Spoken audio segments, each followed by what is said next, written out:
இது வரைக்கும் நீங்கள் எங்களுடைய சேனலை சப்ஸ்கிரைப் பண்ணல அப்படின்னா சப்ஸ்கிரைப் பண்ணிக்கோங்க. கூடவே பக்கத்தில் இருக்க பெல் பட்டனையும் கிளிக் பண்ணிக்கோங்க. ஹாய் ஃப்ரெண்ட்ஸ், நம்ம இன்றைக்கி டாப்பிட்டூ சேனலில் ஒரு சூப்பரான டிஷ் பார்க்க போகிறோம்.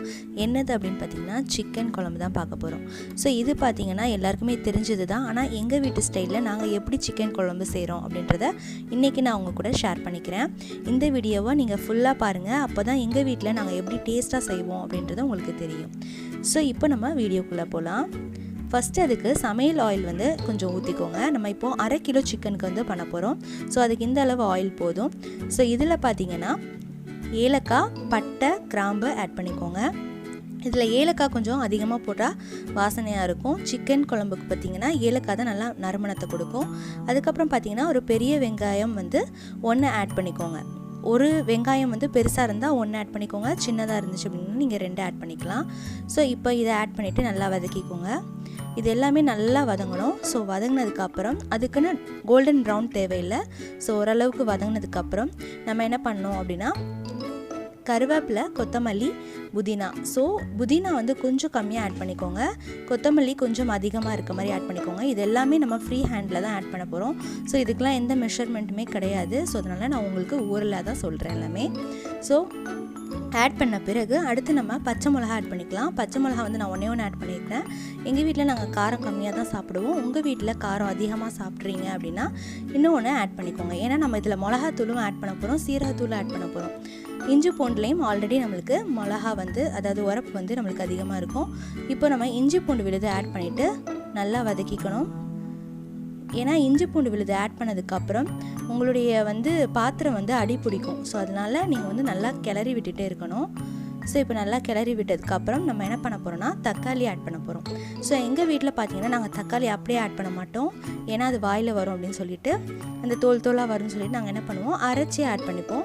ஸோ அரைச்ச தக்காளி வந்து பெரிய தக்காளியை வந்து 2 ஆட் பண்ணி எடுத்துக்கிட்டிங்கன்னா 2 ஆட் பண்ணிக்கோங்க. சின்னதாக இருந்துச்சு அப்படின்னா ஒரு 3 தக்காளி ஆட் பண்ணிக்கோங்க. இப்போ 2 தக்காளி நாங்கள் ஆட் பண்ணியிருக்கோம். பெரிய தக்காளி நல்லா அரைச்சிட்டு விழுது ஆட் பண்ணிக்கலாம். ஆட் பண்ண பிறகு இதெல்லாம் கொதிச்சதுக்கப்புறம் நம்ம மசாலா ஐட்டம் ஆட் பண்ண போகிறோம். மிளகாத்தூள், மஞ்சள்தூள் and chicken kebab powder. So இது எல்லாமே நம்ம ஆட் பண்ணியாச்சு. ஆட் பண்ணதுக்கப்புறம் இது எல்லாத்தையும் நல்லா கலந்து விட்டுருங்க. ஸோ கலந்து விட்டு இதில் இந்த பச்சை ஸ்மெல்லாம் போகிற அளவுக்கு நல்லா கலந்து விட்டுறணும். ஸோ கலந்து விட்டதுக்கப்புறம் அடுத்தது நம்ம தயிர் ஆட் பண்ண போகிறோம். ஸோ தயிர் ஆட் பண்ணுறது தான் இதுக்கு ரொம்ப டேஸ்ட்டு கொடுக்க போகிறது. ஸோ இப்போ நம்ம தயிர் வந்து நல்லா கட்டி தயிர் ஆட் பண்ணிக்கலாம். ஸோ தயிரை ஆட் பண்ணிவிட்டு நல்லா கலந்து விட்டுருங்க. ஸோ இது எல்லாமே பார்த்திங்கன்னா உங்களுக்கு என்ன ஸ்மெல் அடிக்கும் அப்படின்னா நல்லா பிரியாணி மசாலா தயார் பண்ணுவோம்ல, ஸோ அந்த ஸ்மெல் வந்து உங்களுக்கு கிடைக்கும். ஸோ இதுக்கப்புறம் நம்ம வந்து கழுவி வச்ச சிக்கன் வந்து ஆட் பண்ண போகிறோம். மஞ்சத்தூள் போட்டு ஆல்ரெடி நான் கழுவி வச்சுருக்கேன். ஸோ அந்த சிக்கனை வந்து நீங்கள் வந்து ஆட் பண்ணிக்கோங்க. ஸோ இப்போ 1/2 kg சிக்கன் நான் எடுத்திருக்கேன். ஸோ அந்த 1/2 kgயும் நான் வந்து ஆட் பண்ணியிருக்கேன். ஸோ ஆட் பண்ணிவிட்டு நல்லா கலந்து விட்டுக்கோங்க. ஸோ எப்போவுமே நீங்கள் சிக்கன் வந்து கழுவும் போது பார்த்திங்கன்னா நாங்கள் வந்து யூஸ்வலாக நிறைய தண்ணி ஊற்றி கழுவிட்டு கடைசி தண்ணியில் தான் மஞ்சத்தூள் போட்டு அதை கழுவி அப்படியே எடுத்துருவோம். ஸோ அதே மாதிரி சிக்கன் வந்து எப்போவுமே நிறைய தண்ணி ஊற்றி கழுவணும்.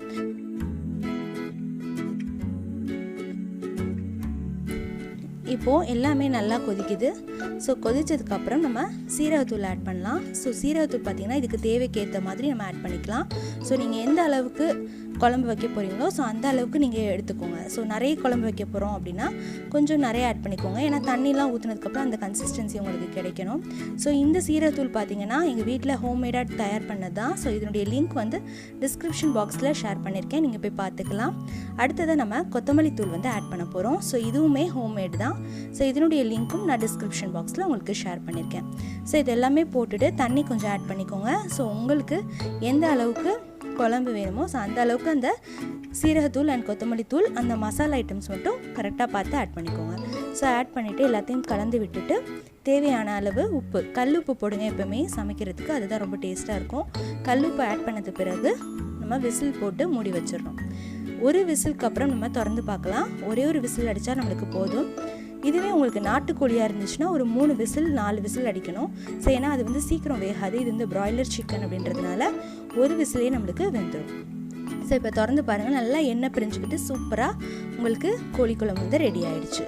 ஸோ அவ்வளோதான். இதில் நம்ம எந்த தேங்காய் பால் எதுவுமே ஆட் பண்ணலை, ஆனாலும் அந்த எண்ணெய் பிரிஞ்சுக்கிட்டு நம்மளுக்கு சூப்பராக இருக்குது. இது வந்து நீங்கள் குக்கரில் பண்ணும்போது அந்த மாதிரி எண்ணெய் பிரிஞ்சுட்டு சூப்பராக வரும். நீங்கள் வந்து நார்மல் அடுப்பில் பண்ணிங்கனாலும் உங்களுக்கு வரும், ஆனால் இந்த அளவுக்கு எண்ணெய் வந்து பிரிஞ்சுக்கிட்டு வராது. ஸோ அவ்வளோதான். இந்த வீடியோ உங்களுக்கு பிடிச்சிருந்தா லைக் பண்ணுங்கள், உங்கள் ஃப்ரெண்ட்ஸ்க்கும் ஷேர் பண்ணுங்கள், மறக்காமல் எங்களுடைய சேனலை சப்ஸ்கிரைப் பண்ணிக்கோங்க. தேங்க்ஸ் ஃபார் வாட்சிங்.